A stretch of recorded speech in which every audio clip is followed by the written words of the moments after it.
हा बाई बाई जाते ग माहेराला,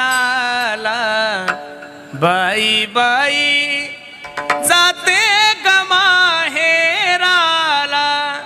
किती सुंदर आहे. मोठ्या नवसेने पतिम्या केला, अन बाई तो बोलत नाही मला, बाई बाई जाते ग माहेराला, बाई बाई जाते ग माहेराला. आज आम्ही किती जरी मोठे कीर्तनकार झालो, किती जरी आमचं नाव असलं, काही जरी असलं, तर मी नारदाच्या गादीवरून तुम्हा सर्व मरकळकरांना सांगतो, तुम्ही दिलेल्या मधुकरीतूनच आम्ही मंडळी ज्ञानी झालेलो आहे महाराज. तुम्ही दिलेल्या मधुकरीतूनच. अरे ह्या जेवढ्या काही माझ्या आई बहिणी बसलेल्या आहे, त्यांनी जी भाकर दिली, ती भाकर खाऊनच आम्ही पखवाज शिकलो, गायन शिकलो महाराज. आम्ही असं किती जरी काही केलं, लोकांसाठी किती जरी मोठे असलो, तरी मरकळ असेल, सोळू असेल, तुळापूर असेल, हे जे एवढे काही आहे पंचक्रोशीतील जो प्रसंग गाव आहे ना, त्या गावासाठी आम्ही कालही विद्यार्थी होतो आणि आजही विद्यार्थी आहे आणि उद्या सुद्धा तुमच्यासाठी विद्यार्थी विढाला. सर्व मंडळी केले. बसणारे मायबाप, माझी विनंती गड्यांना तुम्हाला, आपल्याला आपल्या पद्धतीनं धर्माची मान नाही उंचावता आली तरी चालेल, पण तुमच्याकडून आणि माझ्याकडून असं कोणतंच कार्य नाही झालं पाहिजेत की माझ्या हिंदू देवतेची विटंबना तुमच्याने माझ्याकडून झाली पाहिजे. मी दररोज कीर्तनातून सांगतो आणि मरेपर्यंत सांगत राहील. तुमच्यासोबत राहणारा मुस्लिम समाज, आतापर्यंत मुस्लिम समाजाच्या कोणत्याच माणसाने मस्जिदवर कधीच हिंदी गाणं नाही लावलं गाड्यांनो. दिवसातून 5 वेळेस त्यांच्या मस्जिदमधून तुम्हाला फक्त नमाज ऐकायला येईल, हिंदी गाणं कधीच चुकून सुद्धा ऐकायला येणार नाही. मग लक्ष द्या माझ्या कीर्तनाकडे. मुस्लिम धर्माचे लोक जण त्यांच्या मस्जिदवर हिंदी गाणं लावत नाही, 1. ख्रिश्चन धर्माचे लोक त्यांच्या चर्चवर हिंदी गाणं लावत नाही, 2. जैन धर्माचे लोक त्यांच्या जैन मंदिरावर हिंदी गाणं लावत नाही, 3. बौद्ध धर्माचे लोक जर त्यांच्या बौद्ध विहारावर हिंदी गाणं लावत नाही, 4. तर माझ्या जगदंबा मातेसमोर तुम्हाला हिंदी गाणे लावण्याचा अधिकार दिला कोणी? पहिला प्रश्न. हे बघा, गरबा खेळू नका या मताचा मी महाराजच नाहीये. गरबा ही नवीन जी पद्धत झाली, ही 1001% चुकीची पद्धत आहे महाराज. तुम्ही म्हणसाल असं का?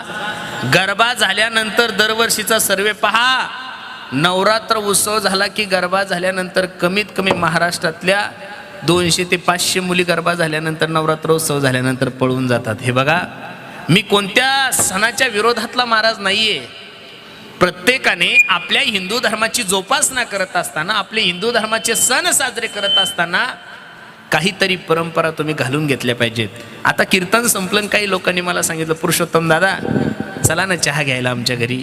आणि मी जर चहा घ्यायला तुमच्या घरी गेलो, चप्पल घालून जर तुमच्या बैठकीत गेलो, तुम्ही काय विचार करसाल? तुम्ही एकच विचार करसाल, ह्या महाराजांना कीर्तन करण्याचं नॉलेज आहे पण वागण्याची अक्कल नाहीये. याचं कारण असं आहे, तुमच्या घरात जर मला यायचं असेल तर चप्पल दारात काढावं लागते. कुठं काढावं लागते माया हो? चप्पल कुठं काढावं लागती? दारात काढावं लागती. मला जर तुमच्या घरात यायचं असेल तर चप्पल दारात काढावं लागती. हा जर तुमच्या घराचा प्रोटोकॉल आहे, तर जगदंबा मातेची सुद्धा 9 दिवस आराधना करत असताना काहीतरी हिंदू धर्मानं परंपरा घालून दिल्या असतील ना महाराज. गणपती उत्सव 10 दिवस साजरे करतो आपण, त्याही दिवसामध्ये काहीतरी परंपरा घालून दिल्या असतील ना. म्हणून सर्वांना माझी विनंती आहे, दररोज नवरात्र मातेसमोर कीर्तन ठेवावे, नका ठेवू, पण 9 दिवस नाही कीर्तन ठेवले तरी चालेल. गावातील सगळे तरुण पोरं एकत्रित येऊन जर 9 दिवस अख्खं गाव जरी साफ केलं, तर मी नारदाच्या गादीवरून सांगतो, तुम्हाला कीर्तन ठेवण्याची गरज पडणार नाहीये. समाज उपयोगी कार्यक्रम, समाजाला दिशा देणारे कार्यक्रम या व्यासपीठावरून झाले पाहिजेत. कीर्तनानं निश्चित सगळे जरी लोक नाही सुधारले, तर काहीतरी लोकांच्या मनावर परिवर्तन निश्चित होतो. आतापर्यंत तमाशा ऐकून एखादा माणूस सुधारला असं मला एखादा माणूस दाखवा बरं. हा, तमाशा ऐकून लोकांच्या जमिनी गेल्या असे लोक सांगेल मी तुम्हाला. तमाशा ऐकून लोक बर्बाद झाले असे हजारो लोक तुम्हाला मी सांगेल महाराज. पण कीर्तन ऐकून लोक बिघडले असा एकही मनुष्य तुम्हाला पाहायला भेटणार नाही. कीर्तन चांग, कीर्तन चांग, होय अंग हरी. तो शिट्टी मारतोय माईक. होय अंग हरी रूप, होय अंग हरी रूप. हो कीर्तन चांग, कीर्तन चांग, होय अंग हरी रूप, होय अंग हरी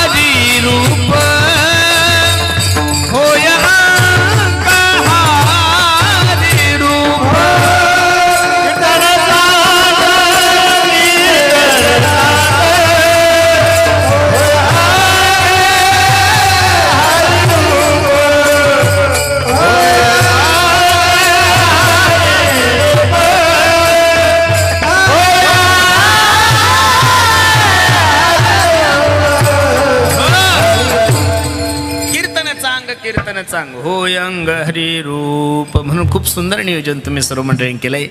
अगदी थोड्या वेळामध्ये निळोबरायची भूमिका मला तुम्हा सर्व मंडळी समोर ठेवायची.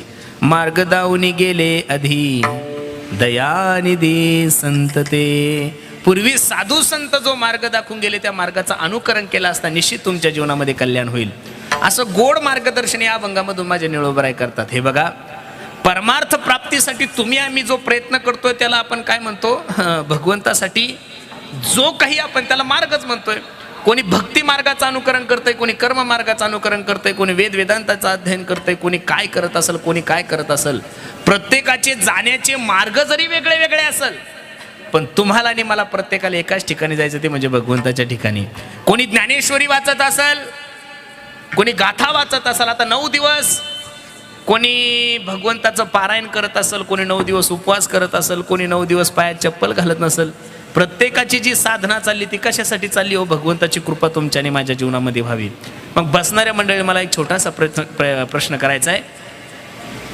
तुम्हीही भगवंताच्या प्राप्तीसाठी प्रयत्न करतायत आणि मी सुद्धा भगवंताच्या प्राप्तीसाठी प्रयत्न करतोय. थोडं लक्ष द्या कीर्तनाकडे. तुम्ही सुद्धा भगवंताच्या प्राप्तीसाठी गाथा वाचताय, ज्ञानेश्वरी वाचताय, पंढरपूरची वारी करताय, भगवंताचं चिंतन करताय, हरिपाठ करतायत. सगळं काही जे करताय ते फक्त भगवंताच्या कृपेसाठी करतायत.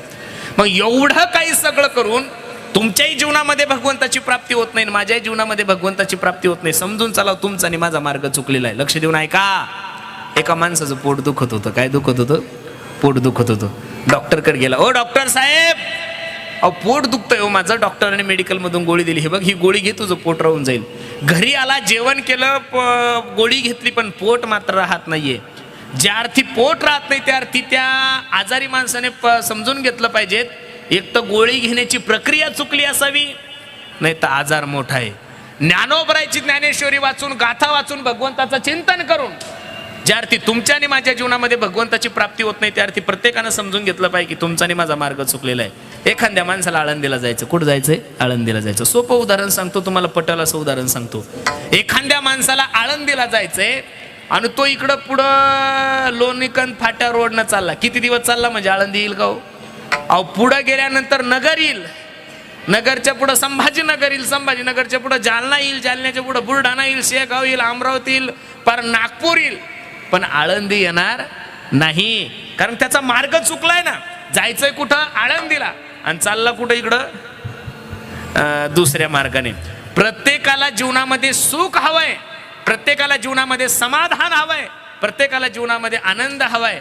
पण ज्या मार्गाचं अनुकरण तुम्ही आणि मी केलंय ना, तो मार्ग दुःखाचा आहे. म्हणजे संसार रूपी मार्गाचं अनुकरण करतोय, त्याच्यामुळे तुमचं आणि माझं सगळं गणित चुकलेलं आहे. ज्यांना जीवनामध्ये आनंद प्राप्त करून घ्यायचा, ज्यांना जीवनामध्ये शाश्वत सुखाची प्राप्ती करून घ्यायची, अशा मार्ग चुकलेल्या साधकाला निळोबराय मार्गदर्शन करतात. अभंगाचं पहिलं मार्ग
निळोबराने सांगितलं, मार्ग दावून गेले आधी जे मार्ग दाखवून गेले त्या मार्गाचं अनुकरण केलं असता निश्चित तुमच्या जीवनामध्ये कल्याण होईल. थोडं लक्ष द्या माझ्या कीर्तनाकडे. हे बघा, प्रत्येक कीर्तनकाराकडून विनोदाची हा हुची अपेक्षा करू नका बरं.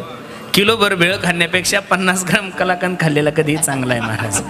लोकांनी आपल्याला मानावं, आपला TRP वाढावा म्हणून तमाशगिरासारखे चाळे कधीच करायचे नाही. ही गोष्ट ध्यानात ठेवा. चाळे ते चाळेच असतात. आणि प्रत्येक वेळेस नवीन काय करायचं, जे आहे ते सांगितलं पाहिजेत महाराज. तुम्ही जर बाजाराला गेले, लक्ष देऊन ऐका, बाजारात जर गेले तर पाणीपुरीच्या दुकानावर जास्त गर्दी असते का सोनाराच्या? बोलत चला ना गड्यानं. सोनाराच्या दुकानात तर जायची भीती वाटत असेल तुम्हाला, कारण 75,000 रुपये तोळा झाला माया हो, बरोबर आहे का नाही? पाणीपुरीच्या दुकानावर गर्दी खूप असते. याचं कारण काय? पाणीपुरी 10 रुपयाला 10 भेटती, 20 रुपयाला 10 भेटती, बरोबर आहे का नाही? पाणीपुरीच्या दुकानावर गर्दी जरी जास्त असेल पण पाणीपुरीची किंमत कमी आहे महाराज. सोनाराच्या दुकानावर गर्दी कमी आहे. सोनाराच्या दुकानात जाण्यासाठी माणसाचा खिसा गरम लागतो महाराज. काय लागतो? गरम लागतो. थोडं लक्ष द्या माझ्याकडे. या अभंगामध्ये माझे निळोबराय सांगतात की पूर्वी साधू संत जो मार्ग दाखवून गेले त्या मार्गाचं अनुकरण केलं असतं निश्चित तुमच्या जीवनामध्ये कल्याण होईल. कोण मार्ग दाखवून गेले एक प्रश्न आहे, आणि कोणता मार्ग दाखवून गेले दुसरा प्रश्न आहे. मार्गाचा जर विचार करू गेलो तर शास्त्रामध्ये अनेक मार्ग आहेत. ज्ञान मार्ग आहे, योग मार्ग आहे, कर्म मार्ग आहे. पण आपल्यासारख्या विलासी लोकांना या मार्गाचं अनुकरण करणं शक्य नाहीये. अरे आपण लोक 2 तास कीर्तनाला बसतो तरी आपल्या तोंडातली तंबाखूचा त्याग नाही करू शकत, गुटख्याचा त्याग नाही करू शकत. 2 तास कीर्तनाला बसतो तरी रामदेव बाबाचे 72 आसनं करतो, आपल्याला 2 तास मांडी सुद्धा घालता येत नाही. आणि शास्त्र तर सांगताय काम सोडा, शास्त्र सांगताय क्रोध सोडा, शास्त्र सांगताय लोभ सोडा. साधे साधे व्यसन जर तुमच्याने माझ्या जीवनातून सुटत नसेल ना तर काम क्रोधाधिक विकारावर विजय मिळवणं तुमच्याने माझ्या हातात नाही. मग घाय भरू नका. ज्ञानदेव म्हणे व्यासाची या खुना द्वारकेचा राणा. तुम्हाला घर सोडून जंगलात जाण्याची गरज नाहीये, सर्वांना साधूही बनण्याची गरज नाहीये, सर्वांना संन्यासीही राहण्याची गरज नाही, सर्वांना ब्रह्मचारी राहण्याची गरज नाहीये.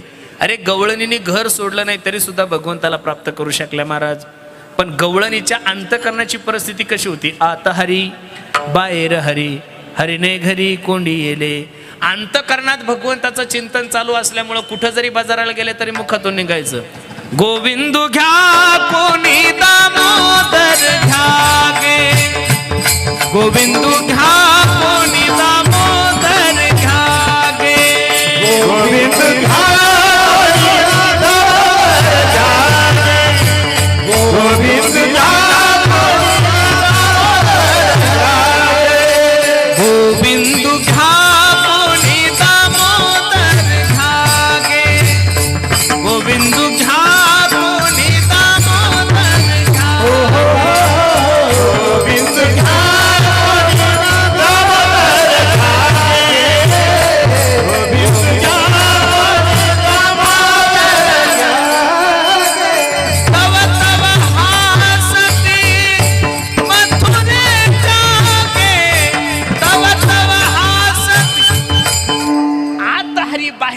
घरीने घरी कोंडली. रात्रंदिवस भगवंताचं चिंतन असल्यामुळं बाजाराला गेले की डोक्यावर दही दूध तूप लोणी असायचं आणि मुखातून निघायचं, गोविंदू घ्या कोणी दामोदर घ्या गे, तव तव हासती मथुरेच्या गे.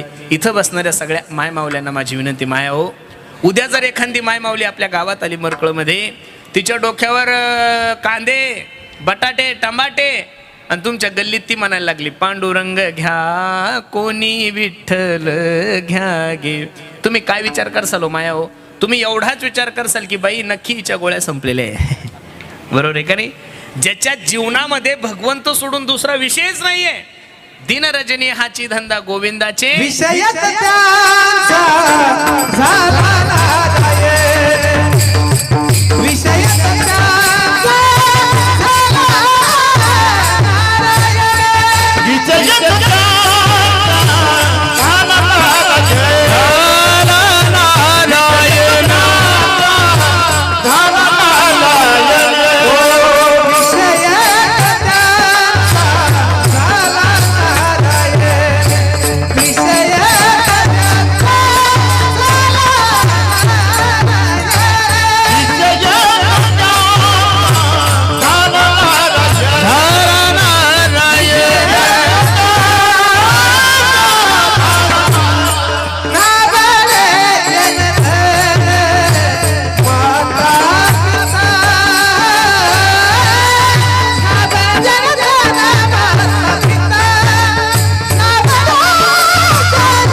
नावाचा झाला नारायण, नावडे जनधन माता पिता. मग बाकीचे साधन तो आम्हाला कलियुगामध्ये सोपंही नाही. कारण याचं कारण काय आहे, त्रेतायुगामध्ये, द्वापारयुगामध्ये, कृतयुगामध्ये त्या काळामध्ये त्या वेळेचं आयुष्य मर्यादा खूप जास्त असल्यामुळं त्या काळामध्ये त्या साधनं शक्य होते.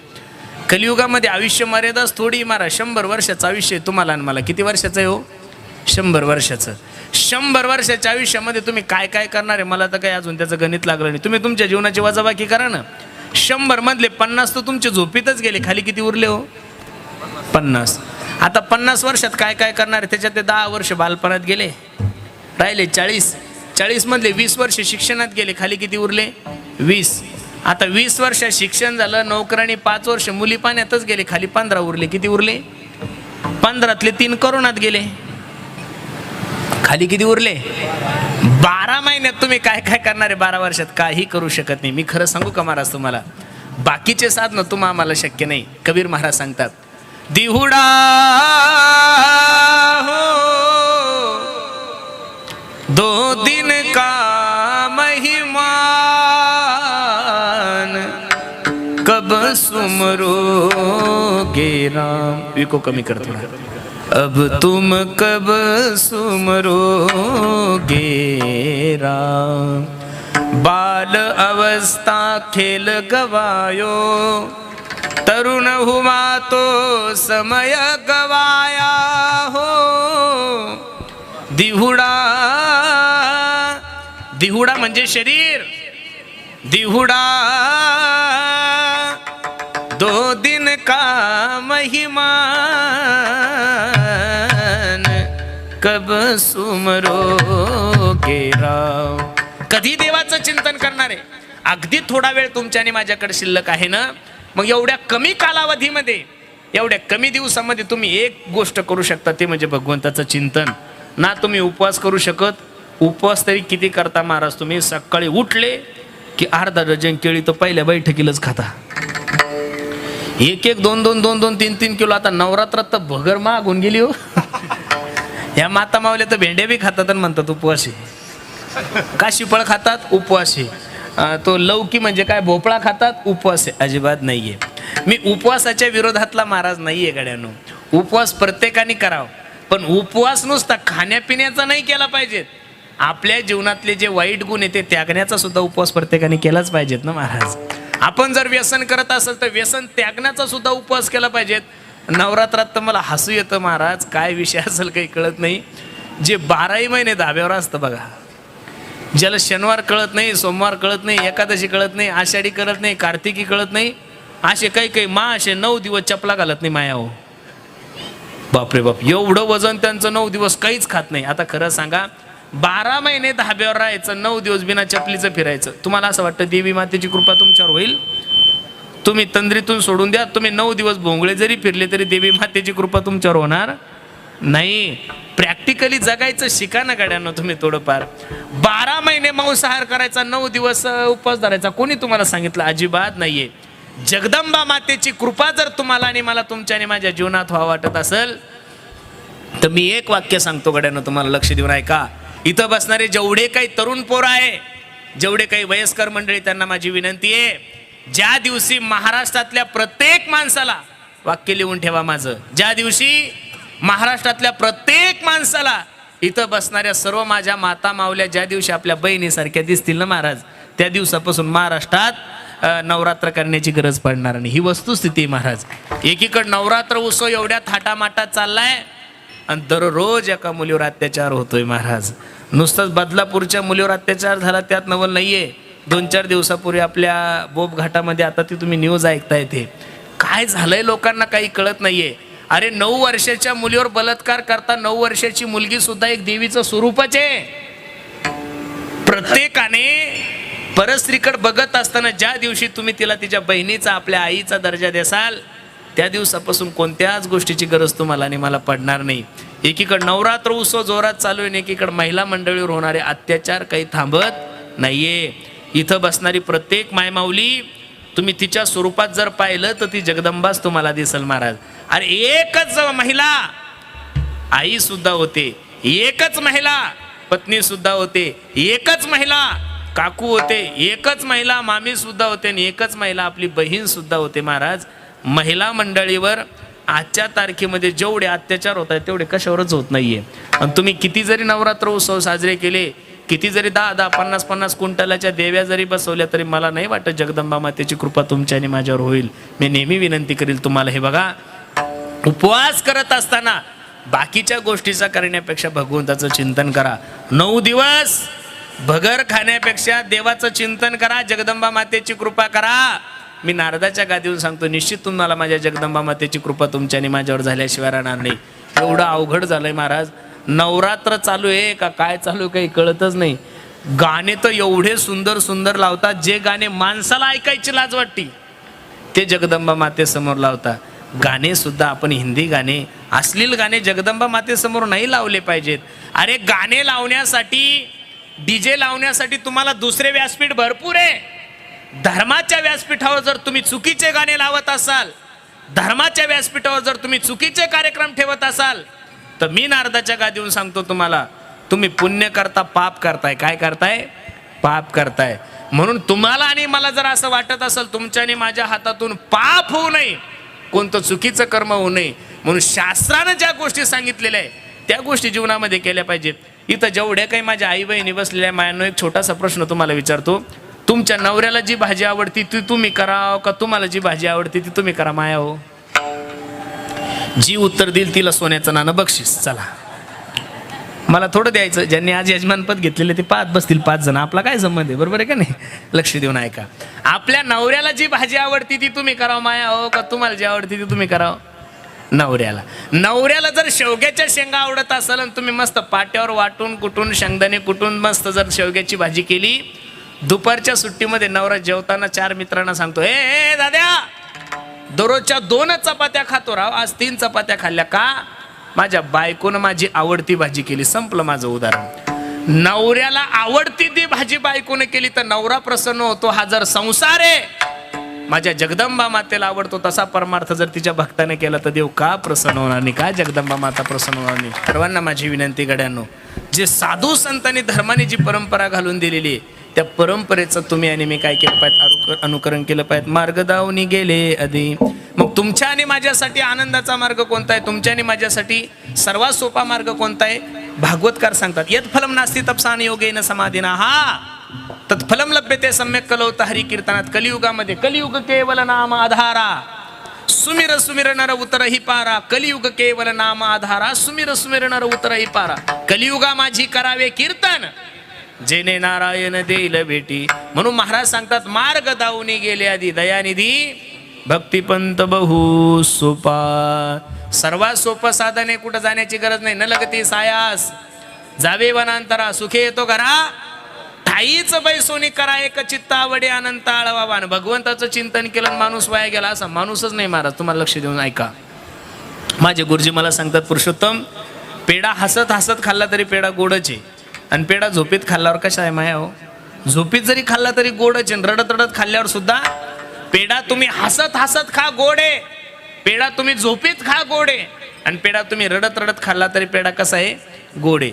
तसं भगवंताचं चिंतन कोणत्याही भावनेनं करा. महाराज जुने लोक सांगायचे, गाईचं शेण जर खाली पडलं तर ते माती घेऊन उठतं. काय घेऊन उठतं? गाईचं शेण जर खाली पडलं तर ते माती घेऊन उठतं. देवाचं केलेलं चिंतन कधीच वाया जाऊ शकत नाही. तयाच्या चिंतने निरसेल संकट, तराल दुर्घट, नाम घेता वाया गेला ऐसा कोणी ऐकेला. तुम्ही फक्त तुमची जबाबदारी माझ्या भगवंतावर टाका. तुका म्हणे भार घातली यावरी होईल कैवारी नारायण, आणि त्याच्या समोर जाऊन फक्त त्याला विनंती करा, नाव किनारे लगाओ प्रभुजी, नाव किनारे लगाओ प्रभुजी,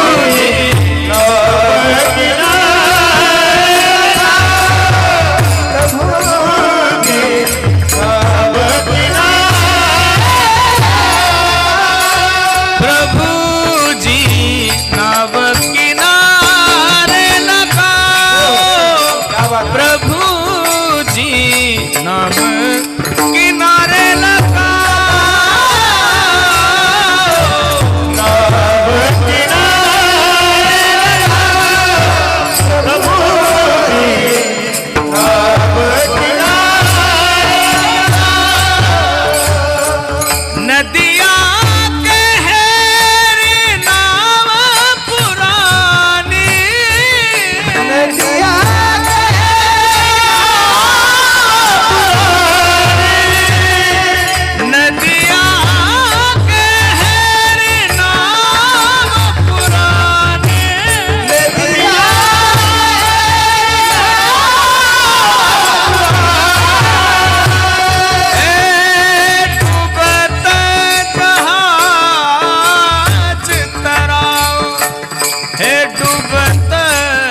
जहाज तरा नव किनारे लगाओ प्रभु जी नव किनारे लगाओ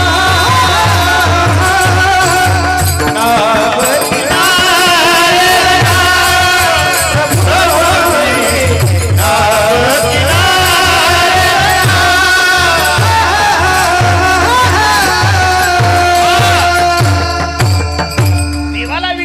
निश्चित माझा जगाचा मालक तुमचे संसार रूपी नौका पैल तीराला नेईल. तुमचा आणि माझा विश्वास देवावर कमी पडतोय. बसणारे मंडळी, इथं बसणाऱ्या माझ्या माता मावल्या लक्ष देऊन ऐका. अरे कधीतरी देवाजवळ जाऊन आपल्या जीवनातलं गाणं सांगितलं पाहिजेत का नाही? आपण तुमचं आणि माझं असं झालंय, आपण संसारिकापाशी आपलं गाणं सांगतो आणि संसारिकापाशी आपलं गाणं सांगणं म्हणजे उघड्या शेजारी नागवं गेलं आणि रातभर येवानं मेलं. कळलं का तुम्हाला? दुसऱ्याचं सुख पाहिल्यानंतर लोकांना वाटतं बाबा बाबा बाबा काय आनंद आहे यांच्या जीवनात. संसारात कोणी सुखी नाही बरं. ज्याच्याकडे पैसे नाही तोही दुखीचे आणि ज्याच्याकडे पैसे जास्त आहेत तो त्याच्यापेक्षा दुखी. काय होतं महाराज, 2000ला आम्ही आळंदीत आलो त्यावेळेस मरकळला यायचं म्हणलं की भीती वाटायची. काहीच नव्हतं ना महाराज. आज किती डेव्हलप झालंय बाबा बाबा बाबा बाबा बाबा. अख्खा परिसर, तिथून कुठं खाली जागाच नाही राहिली, सगळा परिसर डेव्हलप झाला. बरोबर आहे का नाही? MIDC आल्या, सगळे मोठे मोठे प्रोजेक्ट आले, सगळं डेव्हलप झालंय. देवानं काय कमी ठेवलंय तुम्हाला? आता पैसा तर लक्ष्मी तर पाणीच भरतीये आपल्या घरी. बरोबर आहे का नाही? लक्ष्मी पाणी भरतीये. पुणे जिल्ह्यामध्ये लक्ष्मी काय करतीये? पाणी भरतीये. अरे ज्या शेताला कोणी 10 लाख रुपये एकर घेत नव्हतं ते शेतातला 1 गुंठाच 50-50 लाख रुपये गुंठा चालला. मग देवानं पैसा दिला, सगळं दिलंय. आता फक्त आपल्याला आहे तो उर्वरित काळ भगवंताच्या चिंतनासाठी घालायचा आहे. पण तुमचा आणि माझा विश्वास देवावर नाहीये. एका माणसाची डोक्याची सीर ब्लॉकेज झाली. काय झाली? डोक्याची सीर ब्लॉकेज. आणि त्याला पुण्याच्या सगळ्यात मोठ्या महागड्या हॉस्पिटलमध्ये भरती केलं. 4 तास त्याच्यावर ऑपरेशन झालं. आणि ऑपरेशन थिएटरच्या बाहेर ज्यावेळेस त्याला काढलं त्यावेळेस त्याचं बिल 25-30 लाख रुपये झालेलं होतं.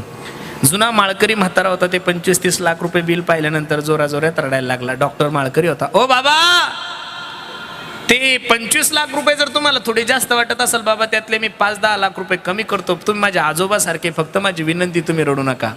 म्हातारा हसलं. डॉक्टरला सांगताय, अरे मी मरकळच आहे. 50 एकर जमीन आहे माझ्या वडिलोपार्जित, हवे टच आहे ते बी. आणि 1 एकर माझं 2 ते 3 कोटी रुपयाला चाललं. एवढा श्रीमंत माणूस आहे. तू जर 50 लाख रुपये बिल काढला असताना डॉक्टर, तर 2 मिनिटात ते बिल पे केलं असतं. एवढी ताकद आहे माझ्याकडं. डॉक्टर मनातल्या मनात विचार करू लागला, एवढी जर प्रॉपर्टी म्हाताऱ्याकडे, एवढं जर म्हातारा श्रीमंत आहे, तर मग 25 लाखाच्या बिलासाठी म्हातारा रडताय का? त्यावेळेस म्हाताऱ्याने डॉक्टरला सांगितलं, डॉक्टर फक्त 4 तास ICU मध्ये माझं शरीर सांभाळलं तू. किती तास सांभाळलं? 4 तास ICU मध्ये माझं शरीर सांभाळलं तू. तर माझ्या शरीराचं मेंटेनन्स तू 25 लाख रुपये काढलं रे. वयाच्या 65 वर्षापर्यंत 70 वर्षापर्यंत देवानं मला सुखरूप ठेवलं, पण रुपयाचं सुद्धा मेंटेनन्स घेतलं नाही. दुःख माझ्या जीवनामध्ये येत आहे. 2-4 दिवसापूर्वी एका चांगल्या खासदाराचा वाढदिवस होता आणि माझं कीर्तन होतं. कीर्तन संपल्यानंतर आम्ही जेवायला बसल्यानंतर ते खासदार महोदय सांगू लागले, म्हणे महाराज दररोजचा एवढा प्रवास करता, दररोज 500 किलोमीटर आमचं गाव आहे. सकाळी आलो आणि आता परत जायचं, म्हणजे जाणं 500 आणि येणं 500, 1000 किलोमीटर दररोजचा प्रवास करता. कधी थकत नाही, कधी तुमच्या गाडीला अपघात होत नाही, कधी त्रास नाही. याचं कारण काय हो? मी जे उत्तर त्या साहेबांना दिलं ते ऐकण्यासारखं आहे. म्हणलं, साहेब रात्री 9 ते 11 कीर्तन संपलं की मला झोप आलेली असते, मी थकलेला असतो, मी सीट मागं करून झोपून राहतो. रात्रभर माझा ड्रायव्हर गाडी चालवतो. पण ऐका ना, 11च्या नंतर आमचा ड्रायव्हर गाडी चालवतच नाही. ड्रायव्हरच्या रूपात गाडी चालवायचं काम पांडुरंग परमात्मा करतो. त्याच्यामुळे दुःख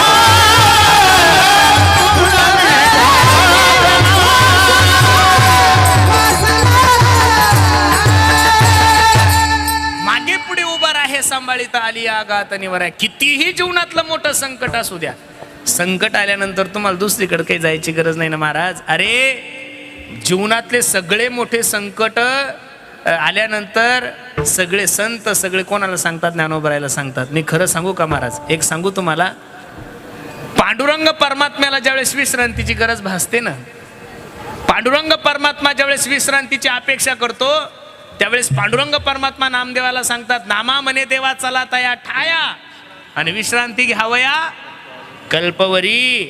आळंदीमध्ये गेल्यानंतर जर पांडुरंगाला विश्रांती मिळत असेल तर तुमचं माझं आळंदीचं अंतरच किती महाराज? अगदी 5, 6, 7, 8 किलोमीटर आहे. नाही दररोज पण दर गुरुवारी का होईना आपण आळंदीला गेलं पाहिजेत. बरं, बरेचसे काही जुने लोक आहे अजून सुद्धा दर गुरुवारी आळंदीला दर्शनाला जातात. गेलं पाहिजेत. तुम्ही तिरुपतीला जाता पण आळंदीला जात नाही. तुम्ही तिकडं नारायणपूरला जाता पण आळंदीला जात नाहीये. तिरुपतीच्या विरोधातला महाराज नाहीये मी. नारायणपूरला जाऊ नका असं माझं म्हणणं नाहीये. अरे पण नारायणपूरला जाऊन सुद्धा तुम्ही तुमचा बिझनेस मोठा हो हेच दत्तात्रयाला मागताय. दुसरं काय तुम्ही काही लगेच दत्तात्रय तुमची कृपा माझ्यावर असं तर काही म्हणत नसेल कोणी. काही लोक खरेदी झाली की तिरुपतीला जातात आणि केस कापतात. माझा एक मित्र आहे, खरेदी झाली लिटिगेशन हाणलं की तिरुपती, लिटिगेशन हाणलं की तिरुपती. अरे बाबा तिरुपती हे देवस्थान सगळं श्रीमंत लोकांचं आहे, बरोबर आहे का नाही? ज्ञानोबराय म्हणजे तुमच्याने माझ्या गोरगरिबाची माऊली आहे. जा तिथं कधीतरी गेलं पाहिजेत ना महाराज. अरे तिरुपतीला एका टायमाला 25,000 लोक जेवतील एवढं मोठं अन्नक्षेत्र आहे. तिरुपतीला 25,000 लोक एका सेडमध्ये जेवतील एवढं मोठं अन्नक्षेत्र आहे. शिर्डीला जर गेले तर 5,000 लोक जेवतील एवढं मोठं अन्नक्षेत्र आहे. बाकीच्या ठिकाणी अन्नक्षेत्र आहे पण ज्ञानोबरायच्या दरबारात जे अन्नक्षेत्र आहे ते कुठंच नाही. जयाने घातली मुक्तीची गवांधी.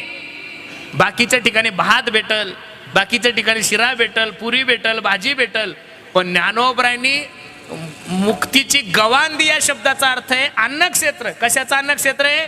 मोक्षाचं अन्नक्षेत्र आहे, मुक्तीचं अन्नक्षेत्र आहे. अरे आमच्यासारख्या लेकरांना ज्ञानोबरायांनी एवढी मोठी योग्यता प्राप्त करून दिली म्हणून जात असताना प्रत्येकाला ज्ञानोबराय सुद्धा सांगतात ना, जाई न गे माहे. ज्ञानोबरायचं माहेर कोणतं होतं? पंढरपूर. तसं तुमचं माझी आई कोण आहे? माऊली.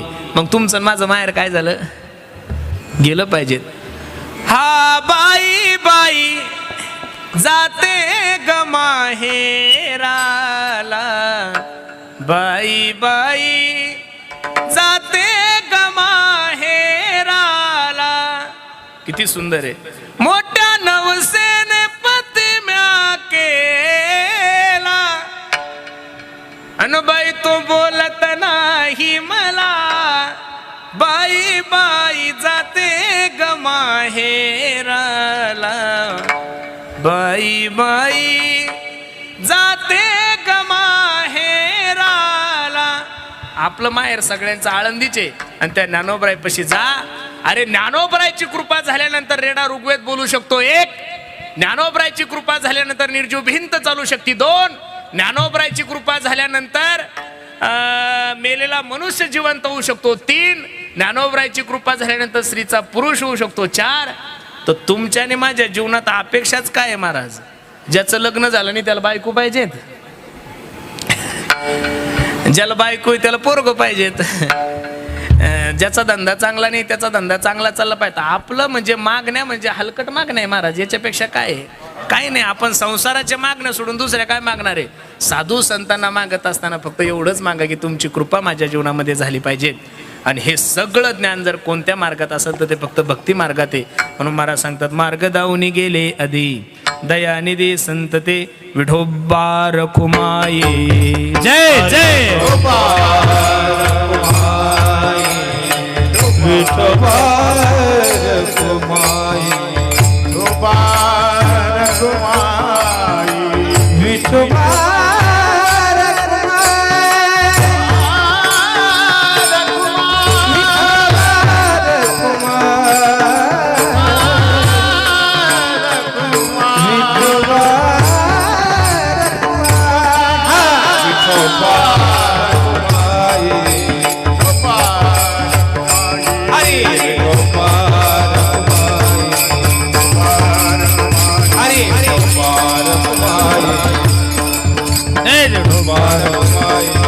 रखुमाई, विठोबा रखुमाई, रखुमाई,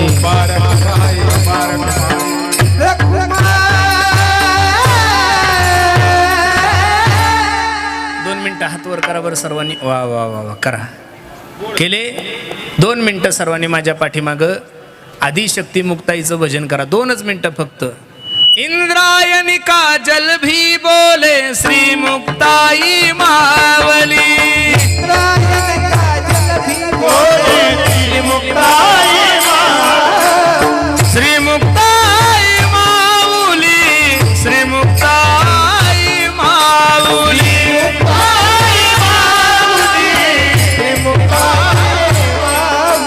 श्री मुक्ताई माऊली. श्री मुक्ताई माऊली.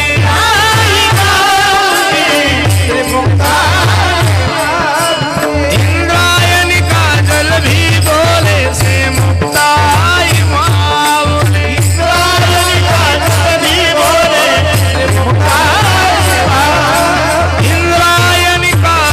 भी बोले श्री मुक्ताई माऊली.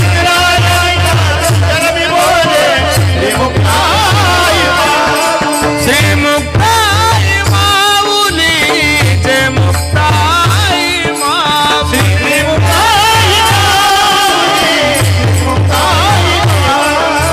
श्री मुक्ताई माऊली. श्री मुक्ताई माऊली.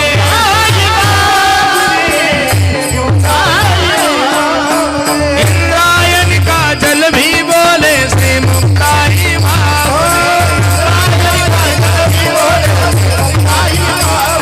इंद्रायणी काजल भी बोले श्री मुक्ताई माऊली.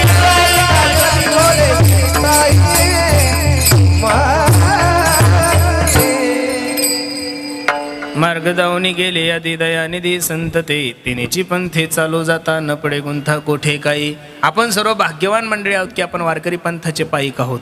माझी सर्वांना विनंती आहे, महाराष्ट्रामध्ये जीवन जगत असताना वारकरी पंथ सोडून दुसऱ्या पंथात आपण गेलं पाहिजेत नाही. 2च संत आहे तुम्हाला आणि मला, ज्ञानोबराय तुकोबराय 2 संत, पांडुरंग परमात्मा देव, ज्ञानेश्वरी गाथा ग्रंथ आणि वारकरी पंथ. बस दुसरीकडे काही जाण्याची गरज नाहीये. आणि तुम्ही कुठं जरी गेले तरी पळसाल 3च पानं. हा तुमचं काय झालंय माहितीये का, तुम्हाला वाटतं या बाबाकडे गेलं की बरं होईल, त्या बाबाकडे गेलं की बरं होईल. तुम्ही कोणत्याही बाबाकडे जा, सगळे बाबा माझ्या ज्ञानोबरायच्या पायाजवळ आहे. भारतातले जेवढे काही बाबा आहे ना तेवढे ज्ञानोबरायच्या पायाजवळ आहे. म्हणून ज्ञानोबराय एक संत असताना आपल्याला दुसरीकडे जाण्याची अजिबात गरज नाही. अरे माय आहे ना ती. आईला तुम्ही काही मागा महाराज. आणि आई एक पात्र असं आहे, माऊली एक पात्र असं आहे, तुमच्या जीवनातले कितीही मोठे दोष असू द्या फक्त आईच माफ करू शकते, बाकी कोणी माफ करू शकणार नाहीये. आणि आईकडे हट्ट करा ना तुम्ही, कोणताही हट्ट माझ्या ज्ञानोबरायकडे करा. माझे ज्ञानोबराय तो हट्ट पुरवण्यासाठी काय आहे, सक्षम आहे. म्हणून सर्वांना माझी विनंती, आपण वारकरी पंथाचे सर्व मंडळी काय आहोत, पायिक आहोत. आणि या वारकरी पंथाचं अनुकरण जर तुम्ही आणि मी केलं तर तेनेची पंथे चालू जाता न पडे गुंथा कोठे काही. काय केलं त्या साधू संतांनी तुमच्या आणि माझ्यासाठी, मोडोनी या नानामते, मोडोनी या नानामते, मोडोनी या नानामते, मोडोनी या नानामते.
देती सिद्धांत सौरस्वारे. या शास्त्रामध्ये 12 दर्शनकार सांगितलेले, लक्ष देऊन ऐका फक्त. किती दर्शनकार आहे? 12. त्यामध्ये 6 नास्तिकवादी आणि 6 आस्तिकवादी. या सर्वांच्या विचाराचं मंथन करून भक्तिरूपी खाऊ साधकाच्या हातात दिलाय. माझी सर्वांना विनंती आहे, आता आपल्याला एवढंच करायचं. आपल्या बापदाद्याने प्रॉपर्टी कमवून ठेवलेली आहे. काय करून ठेवलेली आहे? आता फक्त ती सांभाळायची, विकायची. आपल्या बापदाद्याने काय करून ठेवलेली आहे? प्रॉपर्टी कमवून ठेवलेली आहे. ज्ञानोबराय तुकोबरायनी सगळं आणि सगळं तुमच्याने माझ्यासाठी करून ठेवलंय. आता फक्त ती प्रॉपर्टी तुम्हाला आणि मला काय करायची? सांभाळायची. बाकी काहीच करायचं नाही. स्वल्प वाटे चला जाऊ, वाचे गाऊ विठ्ठल, तुम्ही आम्ही खेळी मिळी गदारोळी आनंदे, मोडोनिया वाटा सूक्ष्म दुस्तर केला राज्यभार चाली आहे सार. किती सोपा मार्ग आहे महाराज. खटनट यावे शुद्ध होऊन जावे, दौंडी पिंडी भावे चोखा मेळा, दौंडी पिटी भावे सकळांसी येते आहे अधिकार. कलियुगी उद्धार हरीच्या नामे. इथं ना तुमच्या जातीचा विचार केला जातो, इथं ना तुमच्या कुळाचा विचार केला जातो, इथं ना तुमच्या रूपाचा विचार केला जातो. जाती कुळाचा जर विचार करायला गेलो महाराज, तर नाथ बाबांचं म्हणणं आहे, तुकोबरायचं म्हणणं आहे, विदुरा घरच्या भक्षुनी कन्या परमानंदे झाला, मनमोहन मुरलीवाला. शबरी माता भिल्ल समाजामध्ये जन्माला आली होती. कोणत्या समाजामध्ये? शबरी माता भिल्ल समाजामध्ये जन्माला येऊन सुद्धा भगवंताने तिच्या घरी जाऊन बोरं खाल्ले. फक्त आणि फक्त तुमच्या प्रेमाचा विचार केला जातो, तुमच्या भावनेचा विचार केला जातो. एक वाक्य तुम्ही माझं काळजावर लिहून ठेवा. आपकी नियत भला कितनी भी अच्छी हो, दुनिया तो आपको आपके दिखावे से ही जानती है. आपकी नियत भला कितनी भी अच्छी हो, दुनिया तो आपको आपके दिखावे से ही जानती है. लेकिन आपका दिखावा भला कितना भी अच्छा हो, मेरा भगवान तो आपको आपके नियत से ही जानता है. कड्यानो, परमार्थामध्ये तुमच्या पैशाची गरज नाही, परमार्थामध्ये तुमच्या बंगल्याची गरज नाही, तुमच्या जातीची गरज नाही, तुमच्या रूपाची गरज नाही. परमार्थामध्ये फक्त आणि फक्त पाहिलं जातं तुमचं प्रेम, तुमचा भाव. म्हणून जगदंबा मातेसमोर आपण सर्व मंडळी 9 दिवस एवढ्या आनंदाने नवरात्र उत्सव साजरा करत आहात ना. आजचा दुसरा दिवस आहे, अजून 6 दिवस 7 दिवस तुमचे शिल्लक आहे. हे बघा, होईल तोपर्यंत जगदंबा मातेसमोर नामस्मरण करा. नामस्मरण जेवढं जास्त करसाल तेवढी जगदंबा मातेची कृपा तुमच्यावर होईल. तुमचं माझं असं आहे, तुम्ही देवीचे भक्त झालेले सगळे. काय झालेले? देवीचे भक्त. आणि देवी मातेचं मालक कोण आहे? आमचा पांडुरंग परमात्मा आहे. कोण आहे? पांडुरंग परमात्मा. पांडुरंगाचे जर भक्त झाले तर देवी कुठं दुसरीकडे जात? लोक लक्ष्मी मिळा म्हणून देवीच्या मागं लागतात, आणि ती बिचारी आपला नवरा सोडून कुठं जात नाही. म्हणून वारकरी लोकांनी पांडुरंग परमात्मा सोडून दुसऱ्याची काही आराधनाच केली नाही. त्यांची देवी म्हणजे पांडुरंग परमात्मा. सांगा ना, पहा ना. हरी आषाढी कार्तिकी तुझ्या गोंधळाची दाटी वो, पुंडलिक दिवटा शोभे वाळवंटी, एका जनार्दनी आंबा उभी कर ठेवोनी कटी. ओहो, एका जनार्दनी आंबा उभी कर ठेवोनी कटी. ओ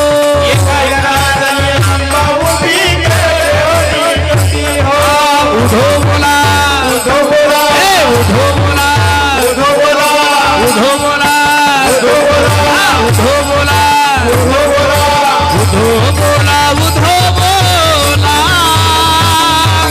उधो बोला, कृष्णाबाई माऊलीचा हो. उधो बोला, उधो बोला, उधो बोला, कृष्णाबाई माऊलीचा हो. उधो बोला,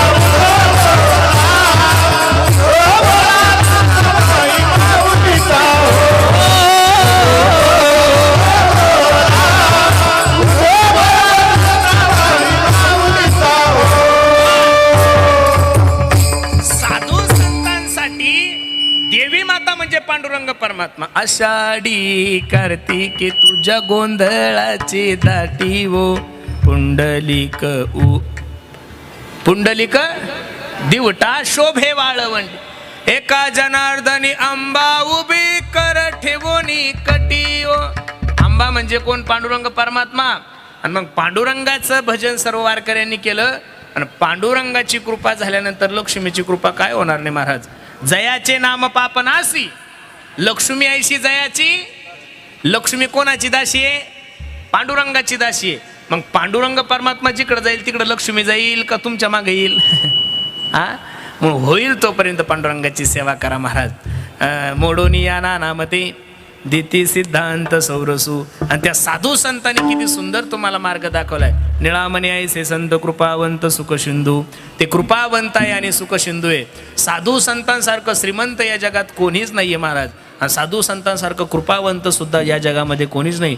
होती तुमची कृपा पशु बोले वेद.